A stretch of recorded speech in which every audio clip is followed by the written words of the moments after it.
Hi everyone, this is Jewish Talk, coming to you live from Nassau Community College on 90.3 WHPC, also streaming on the iHeart and the iTunes app.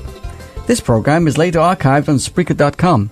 So hi there, my name is Rabbi Pearl. Good morning, good afternoon, good evening. This all depends when you're listening or watching.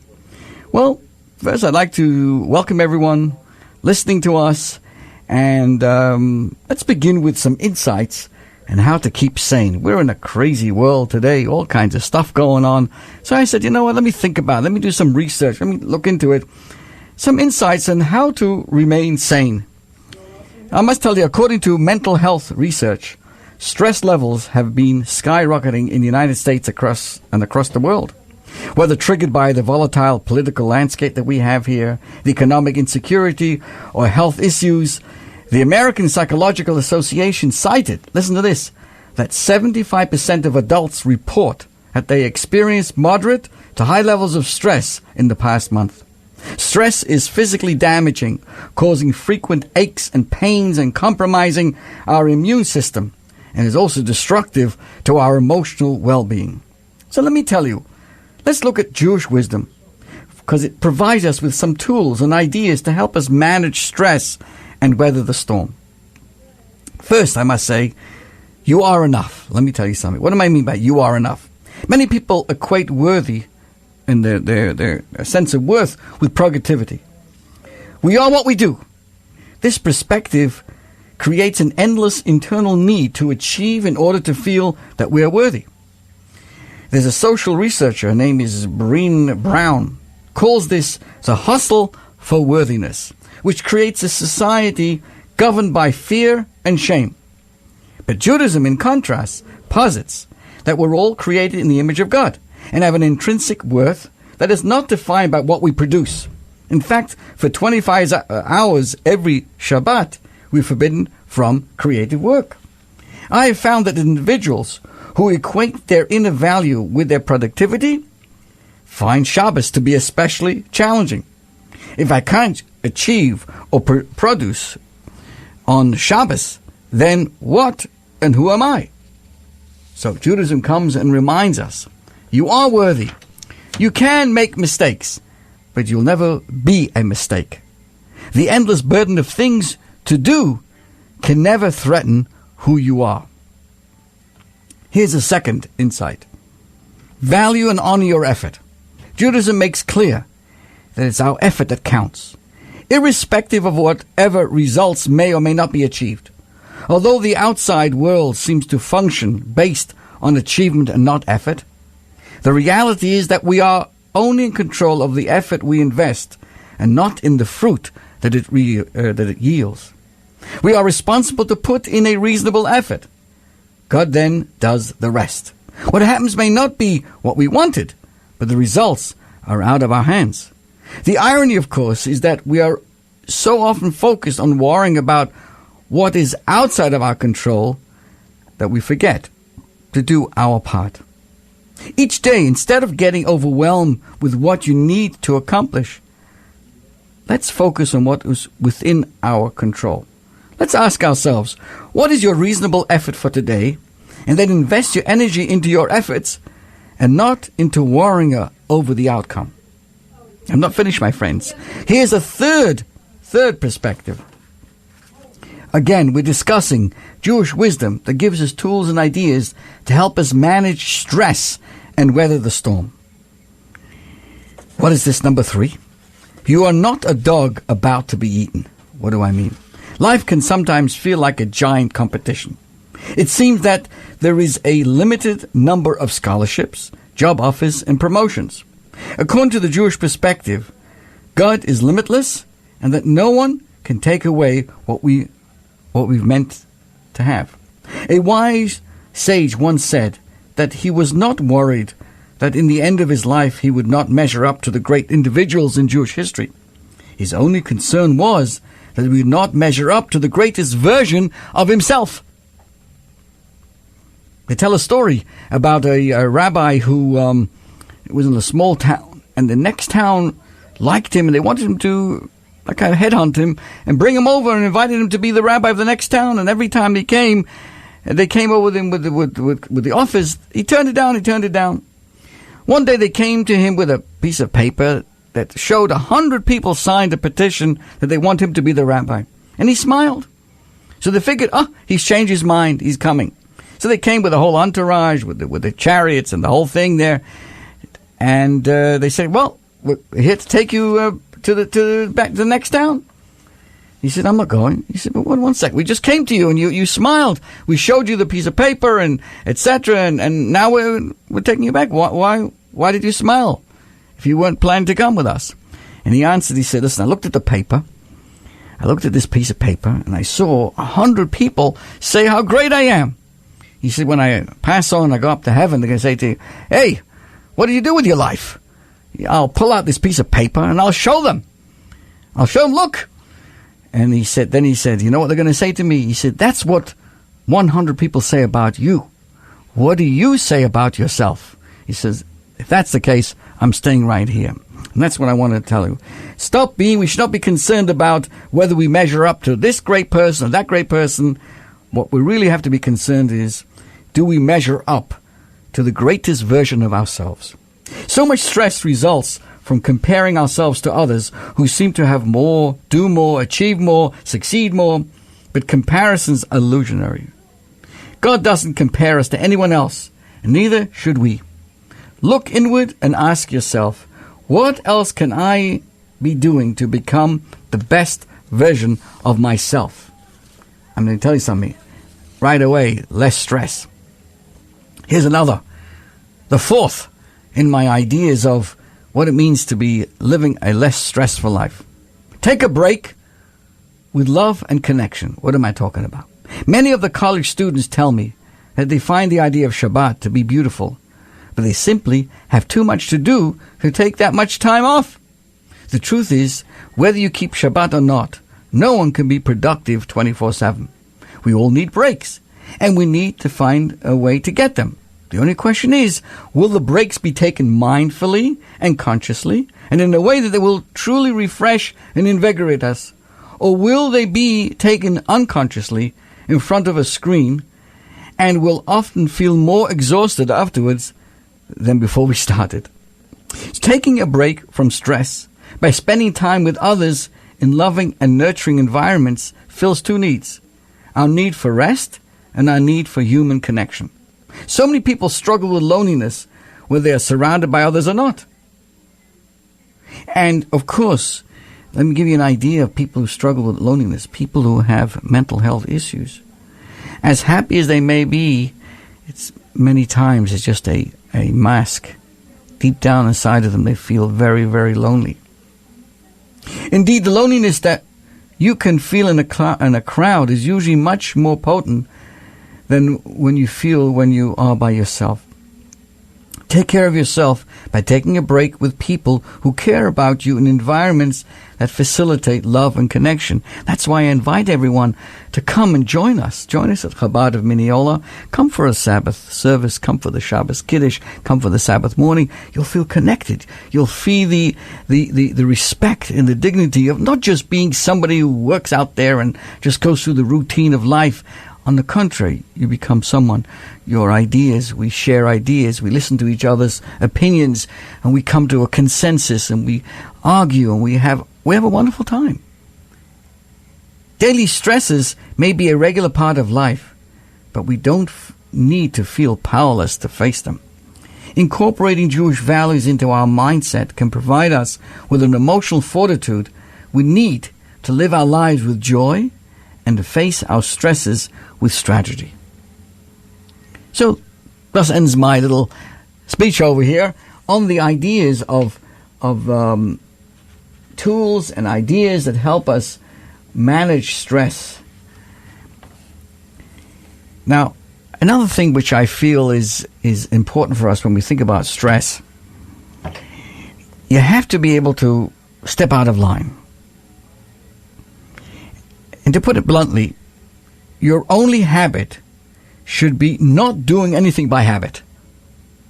According to the management gurus, routine not only helps efficiency, and productivity, but also creativity. Many successful creative people swear by the routines they formed. The author Stephen King famously sits down to write at the same time every morning. Routine is also the hallmark of many big thinkers. Geniuses like Steve Jobs and Albert Einstein liked to wear the same thing every day in order not to expend mental energy on wardrobe decisions. And I know that's a big deal for everybody. The tie has to, match with the shirt, and the shirt with the suit, and the suit with the pants, and a whole business. So these great thinkers put on the same old dungarees and fartic. The truth is that while there are benefits to routines, when people are too settled in their routines, complacency and contentment are the results. Complacency breeds apathy, one of the biggest obstacles to growth and progress. It also leads to poor decision-making and being blind to new choices and possibilities that can benefit us. And I think all of us are guilty to a degree of not welcoming change or coming up with every different reason in the world why it's difficult. I'm used to this, this kind of stuff. Let me take you back to February the 5th, 2014. I come from London, so I was very fascinated by this. There was a London Underground went on a 48-hour strike, right? The workers, and it forced the closing of several tube stops. That tubes is the way they say in England. It means, many stations had to be closed. So that affected the commuters. They had to now find alternative routes and going different places to be able to get to work. Now, when the strike ended, most people reverted back to their old patterns. But roughly 1 in 20 stuck with a new route. Guess what? Their new route shaved 6.7 minutes from what had been an average 32-minute commute. The closings imposed by the strike forced people to experiment with alternative routes, yielding, guess what, valuable results. And if the strike had been longer, even more improvements would probably have been discovered. Furthermore, my friends, researchers have long studied why people purchase name brand items when the equivalent generic is available with a significant cost savings which could compound to real money. Why would this be? The phenomenon is noteworthy for drugs, for example, when generics and branded options are chemically equivalent. Nope. Why continue to buy a name brand aspirin when the same chemical compound sits nearby at a cheaper price? Scientists have already verified that the two forms of aspirin are identical. What's the difference? The only difference is the label and the price. And yet, most buy the name brand. Why? Habit, ritual, thoughtless routine. How many times you go to a store to buy a suit or an article of clothing? Oh, we look for the name brand. Schmatters Dotten. You can get the same thing in another. So it doesn't have the same name, but people like to, right? Routine. Sadly, many times, thoughtless routine. So, on the one hand, habits are powerful. They can help promote creativity and efficiency. On the other hand, habits and routines can deny us the openness and the flexibility to learn, to see new things, to grow, to experiment, to adjust and make changes that will improve us and improve our lives. And I bring you to from another interesting perspective. In the Jewish calendar, we follow the monthly cycle of the moon. At the same time, though, because the moon year is 354 days, and the regular solar year is 365 days, there's a difference of 11 days.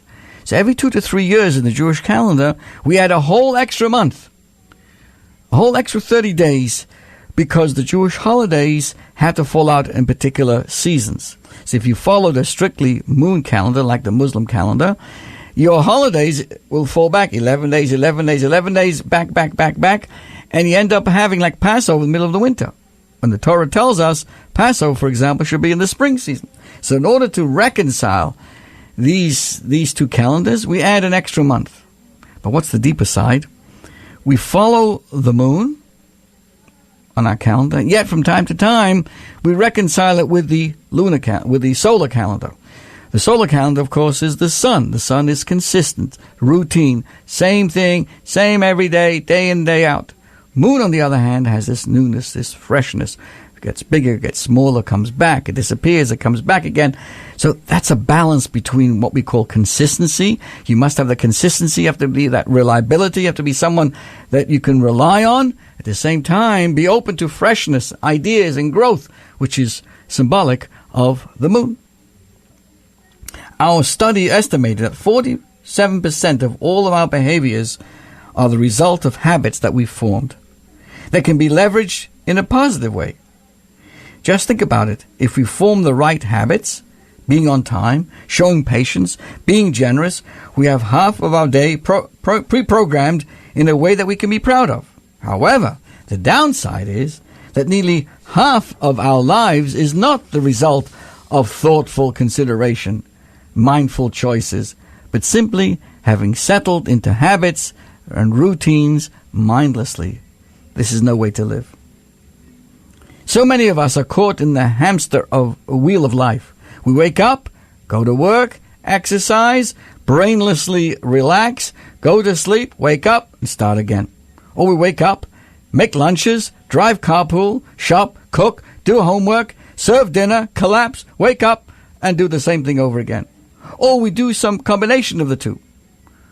What they all have in common is being carried by inertia and momentum, moving at such a fast pace there really is no time or space, no margin or room to ever stop, look, assess, evaluate, and mindfully determine if we're really allocating our time and our energy and our resources in the maximum way, or if we are just creatures of routine, products of habits that were somehow formed at some time and have become our default, our normal, our assumed. If you go back to our history, in the beginning of the Jewish history, as the Torah tells us, Abraham was 75 years old. He was collecting, unemployment. No. He already received already his, Social Security. He already was set in his ways. But then, at such a, advanced age, God says, Lech lecha, leave your home, leave the place you were born, leave the country you're living in, and go to the promised land. Can you imagine someone that's 75 years old, that the initial beginnings of the Jewish personality, the first patriarch Abraham, was to move out of his comfort zone, move out of the typical, and think about this, right? The first part of our life, our parents tell us what to do. Then we start to become a little more independent, and we start to think ourselves. And all those things, though, are really the product of the environment. Where we live, what zip code, what we eat, our culture. So think about it. Where's our freedom of choice? Where's our excitement? Where's our creativity? And that's very, very important as we go through life. And certainly it's something, it's a beautiful, there's a campaign out there with Hanukkah not too far away. It's called Savor the Moment.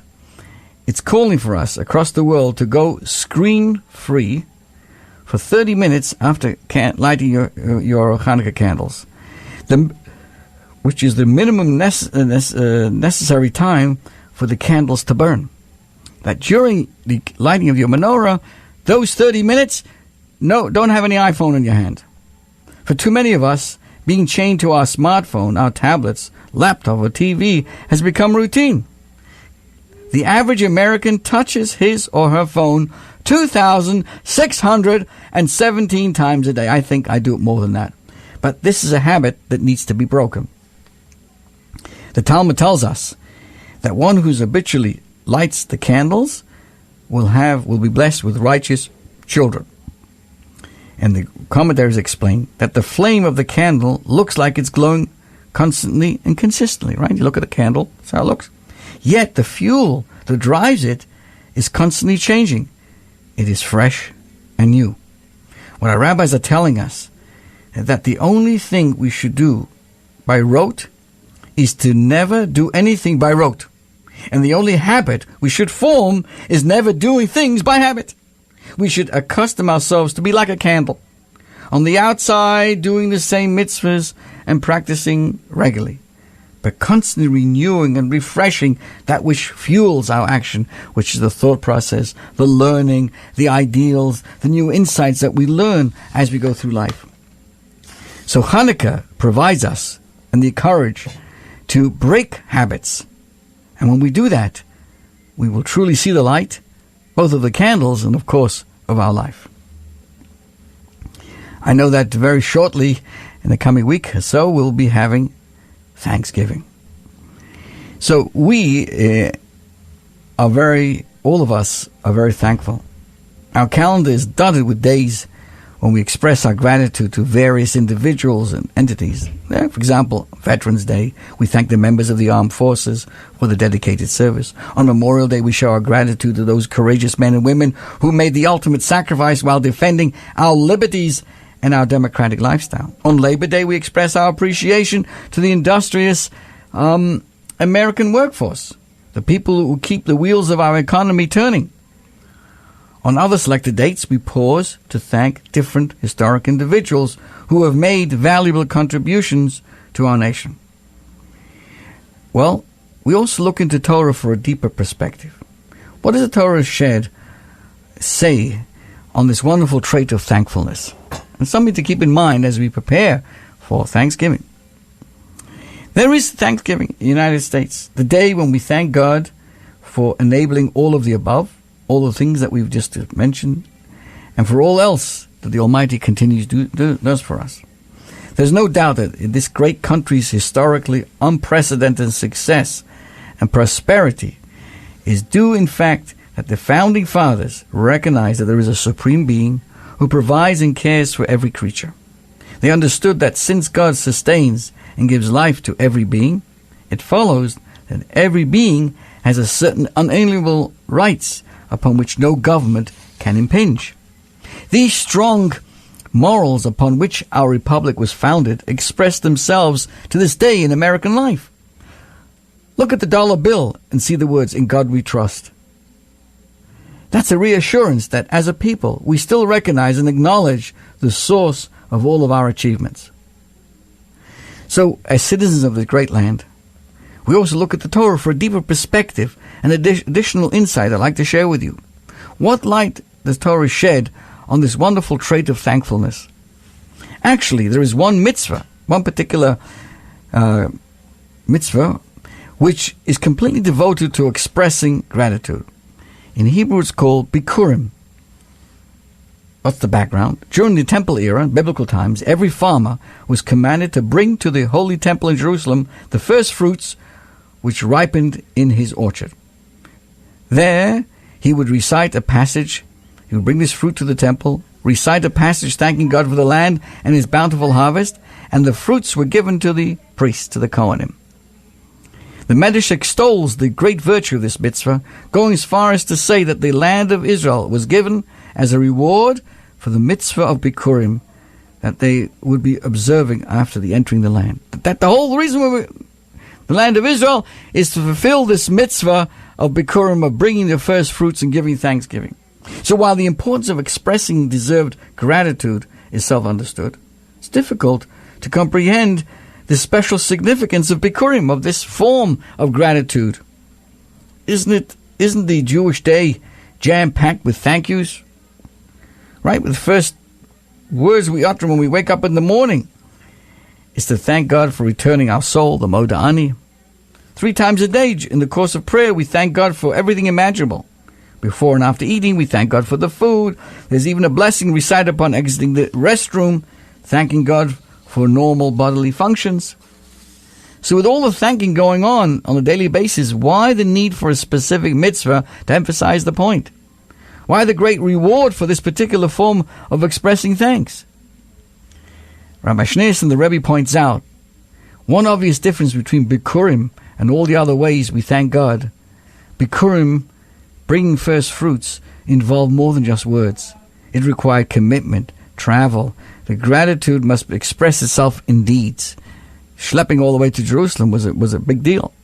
Bikurim implies that our thankfulness to God cannot remain in the realm of emotions or thoughts or even speech, but must also move us to action. So while the mitzvah of Bikurim is, in the plainest sense, is not practical today, right? Nobody schlepping to Jerusalem with fruit. Its lesson is timeless. Our gratitude to God must express itself in the actions of our daily life. Giving back the first of our fruit, the choicest share of the crop, is only appropriate way to thank God for giving us all of our fruit. So I thought, on a funny side, that I would share with you some discussions from some Jewish celebrities at their Thanksgiving dinners. As in the case with many intelligent, passionate, cultural and ethnic religious groups, we have been known to do our share of arguing. No, really. Some of us even make a pretty good living at it if we choose to go into such fields as law, politics, or professional wrestling, which combines arguments with boasting, threats, insults, obsession over weight, not unlike a marriage when you think about it. Of course, the stress of the holidays often serve to intensify arguments. So let me tell you a little bit about some arguments between Jewish celebrities on Thanksgiving from previous years. But don't take my word for it. Here's some of the arguments from the homes of Jewish celebrities on Thanksgiving Day. I bring you back to the home of Supreme Court Justice Ruth Bader Ginsburg and her husband, Martin. Ruth says, "Honey, how do you like the stuffings?" Martin says, "I've never tasted anything like this." "I object," Ruth says. "To what?" "Saying you've never tasted anything like this is one of those neutral statements people use. Could be good, could be bad, but it's usually bad. Now, you're under oath. How did you really feel about my homemade stuffing?" Martin says, "Words simply cannot describe it." "All right, that does it. I find the witness in contempt." Martin says, "Witness? Ruth, we've been married for 55 years. And Ruth responds, "And you can't find it within yourself to say something nice about my stuffing? Bailiff, remove the witness from this courtroom. This Thanksgiving dinner is adjourned." And finally, Joan and Melissa Rivers. Melissa says to her mother, to Joan Rivers, "Mom, I've prepared a special Thanksgiving prayer to start our meal off." Joan says, "Me first. God, can we talk? You know me as Joan Malinsky, daughter of Beatrice and Maya Malinsky from Brooklyn, New York. Since then, I've changed my name, changed my occupation, and changed most of my skin. But I still have my brash manner, loud rapsy voice, and heavy New York accent. So I'm still very feminine. Hopefully you will recognize me." "Oh, sure, I poke fun at myself and other celebrities, but I've never forgotten you, God." Melissa says, "Mom, the turkey's getting cold. Can I give my prayer?" "Melissa," Joan says, "please, I'm not done yet. God wants to hear the rest. God, wasn't easy for me going from being a major comedic superstar to hawking jewelry on the home shopping network. I knew you were testing me. You just tested my job, but I came through with flying colors and even donated 50% of the profits to charity, the Joan Rivers Foundation." Mom, could you wrap it up, my friends? You got my idea. Have a great week. Enjoy. Let's break out of our mold. Staying too much in the mold can turn us into become moldy for us. This is your host, Rabbi Pearl, wishing you all the best, both physically and spiritually. Shalom.